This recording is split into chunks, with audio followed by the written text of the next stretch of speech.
Alright. Hey, I'm Winston. I'm playing the role of the nurse, and I'm going to be talking about the recovery process, the options the grandma has after the surgery, and also about her broken hip. Hi, I'm Abby. I'm going to be talking about the skeletal system, the health risks involved with a broken hip, and the living conditions afterwards. She's also playing the role of the auntie of me. That is true. I'm Maritza, and I'm playing the role of the doctor, and I'm going to be talking about osteoarthritis and the surgery procedures. Hey, Auntie Deb, I have the updates about Grandma's broken hip.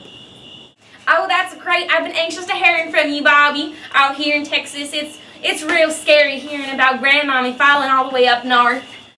I know, I'm glad to hear from you, Bobby. So she said she fell while she was doing dishes, but we both know it was because she was on that exercise pole of hers. Oh, I just hate that thing. So what's going to happen to Grandmommy? You need to cover the skeletal system first so that, you can understand it. I remember that. You told me about that. Can y'all stop playing? I'm trying to talk to my nephew. Okay. I remember the skeletal system has 206 bones, ain't that right? Yeah. With a network of tendons, ligaments, and the cartilage that connects all them together. The skeletal system supports movement, protection, blood cells, and calcium storage. Isn't that right? I think you got that right. And the endocrine regulation, and Come on, give me time. oh yeah, it basically enables us to survive because we couldn't do it without it. Oh yeah, I remember that. Well, I married her. And then, you do know what a broken hip is, right? No, tell me about it, Bobby. So here are the symptoms of the hip fracture. Is the pain in the hip and groin area, and there's also going to be inflammatory and bruising of the hip. There's also going to be affected leg is going to appear shorter, and then an ability to put weight on the affected leg. And then there's also going to be intracapsular hip fracture, and then which is going to be affected area of which is going to be in the hip, the ball and socket joints. And then there's also going to be tearing of the blood vessels in the hip and in the ball socket. You were telling me about this last week, how your hip is a joint. It's at the point where your bones meet, and the structure of the hip allows for the range of motion, basically. Ain't that right, Mama Jean? Yeah, that's right. It almost always requires surgery when you break your hip, so that's what you're saying? Oh, that's so scary. She's going to have surgery. Oh. Well, I have Dr. Poppins here with me to talk to the rest of the family. Now that you understand about the hip fracture, I'm going to explain the procedures of the surgery. So first, the patient's going to be put under an anesthetic so that they don't feel any pain while they're in the surgery. Then after the surgeon has ensured that they've washed their hands and that they have sterile utensils, they're going to make an incision on the hip, removing any tissue in order for them to be able to get to the joint. And after that, they're going to remove the ball from the socket and remove any damaged cartilage from both the ball and the socket. Then they're going to replace it with usually either a metal or a very harsh plastic in order to make movement and function easier. Then they're going to put the ball back into the socket, and then they're going to close up the incision. Usually the incision is 8 to 10 inches, but they could do 2 separate incisions, 2 to 5 inches each. And after that, you begin the recovery process. Nice. It's okay. It's okay, Jeffina.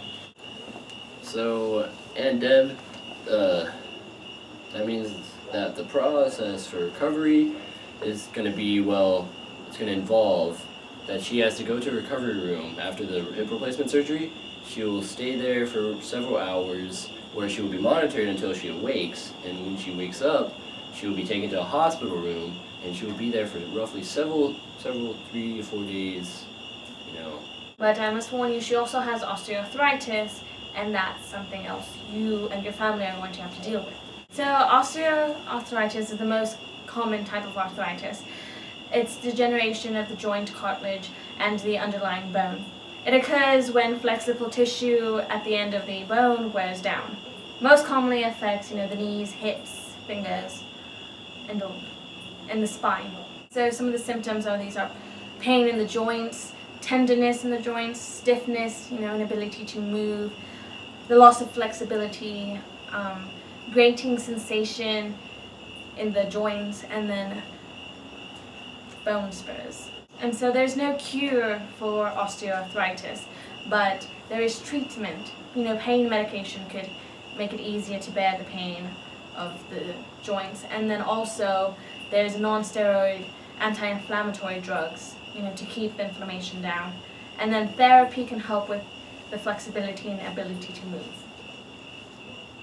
Grandma's health risk could be that she could have impaired ability to walk, so that she could stay in bed, but won't that make her sick if she can't walk? And she'll gain weight too. And then it's also susceptible to pneumonia, because if she can't get out of bed and she can't get warm or whatever. Yeah, that makes sense. I understand what you're saying. And having a broken hip also puts you at risk for 2 broken hips. Osteoporosis can leave you with impaired ability to walk. That's pretty scary. Yes, all of those. So the options for grandma are going to be, we could either have her live with one of us, but that would require constant care, and we'd also have to be trained and provide the care for her.